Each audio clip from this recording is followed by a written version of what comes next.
현행법에 따라서 근로 능력이 낮은 일부 장애인들은 최저임금을 보장받지 못하고 있습니다.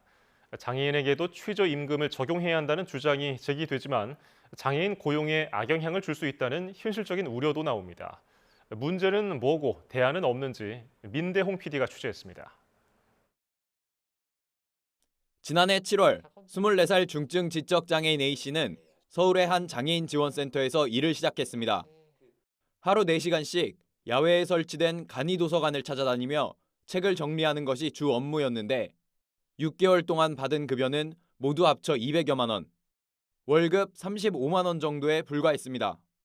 시급으로 환산하면 3,880원으로 지난해 최저시급 8,720원에 절반에도 못 미치는 금액입니다.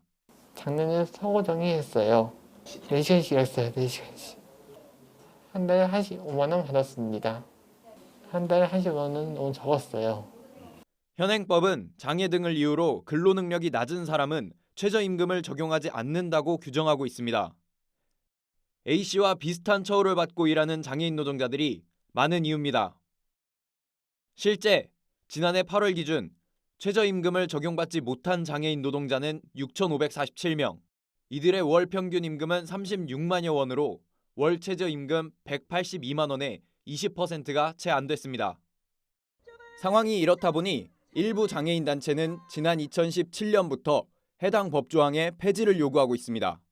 최저임금은커녕 임금의 하한선조차 없어 장애인의 생존권이 위협받는다는 겁니다.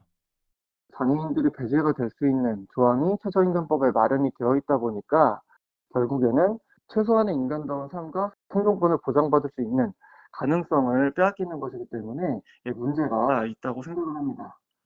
하지만 장애인들에 대한 최저임금 보장이 현실적으로 어렵다는 의견도 많습니다. 최저임금을 강제했을 때 오히려 장애인 고용에 악영향을 줄 수 있다는 겁니다. 생산성의 차이가 있기 때문에 똑같은 최저임금을 적용하면 사람들이 장애인 고용을 꺼리거든요. 실제로 7조만 없앤다고 하면 오히려 그분들의 고용이 더 줄어들 가능성이 많거든요.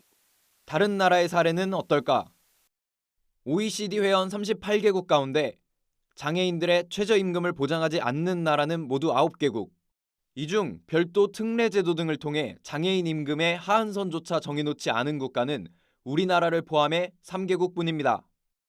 프랑스 등 일부 선진국은 기업이 보장하지 못하는 최저임금 차익을 국가가 지원하는 방식으로 최저임금제를 유지하고 있습니다.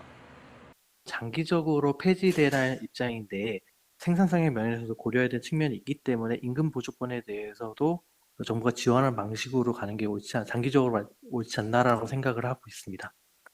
전문가들은 근본적으로 기업들이 장애인 고용을 늘릴 유인책을 정부가 더 적극적으로 개발해야 한다고 주장합니다.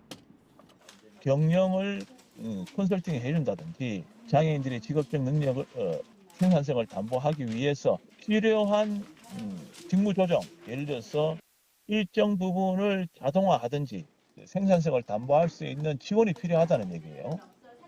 지난 2014년 UN 장애인권리위원회는 한국 정부의 최저임금에서 배제된 장애인 노동자의 임금을 보조해주는 제도 도입을 권고했습니다. YTN 민대홍입니다.